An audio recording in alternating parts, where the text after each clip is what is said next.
ಪ್ರತಿ ವರ್ಷದಂತೆ ಈ ಸಾರಿನೂ ಸಂಕ್ರಾಂತಿ ಹಬ್ಬದಿಂದ ಗೋಪೂಜಾ ಕಾರ್ಯಕ್ರಮವನ್ನು ಕಾವೇರಿ ನಗರದ ಬಸ್ ಸ್ಟ್ಯಾಂಡ್ ಹತ್ರ ಹಮ್ಮಿಕೊಂಡಿದ್ದೇವೆ.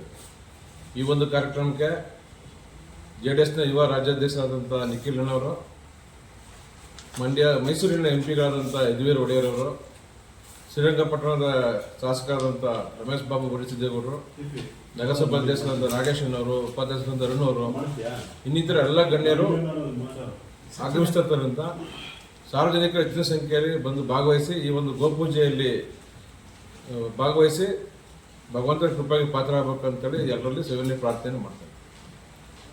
ಇರ್ತದೆ, ರಾಶಿ ಪೂಜೆ ಕಾರ್ಯಕ್ರಮ ಇರ್ತದೆ. ಈ ಬಾರಿ ಉಚಿತವಾಗಿ ಮಲೆನಾಡು ಗಿಡ್ಡಗಳನ್ನ 10 ಜನಕ್ಕೆ ಕೊಡುವಂತ ಕಾರ್ಯಕ್ರಮವನ್ನು ಹಮ್ಮಿಕೊಂಡಿದ್ದೇವೆ. ಇನ್ನೂ ಹಲವಾರು ಕಾರ್ಯಕ್ರಮಗಳು ಇರ್ತದೆ. ಎಲ್ಲ ರೈತರಿಗೆ ಮತ್ತೆ ಗೋಪ್ರೇಮಿಗಳಿಗೆ ಅನುಕೂಲ ಆಗುವಂತ ಕಾರ್ಯಕ್ರಮವನ್ನು ಜೋಡಿಸ್ಕೊಂಡಿದ್ದೇವೆ. ಈ ಒಂದು ಕಾರ್ಯಕ್ರಮದಲ್ಲಿ ಪ್ರಸಾದ ವ್ಯವಸ್ಥೆಯೂ ಸಹ ಇರ್ತದೆ.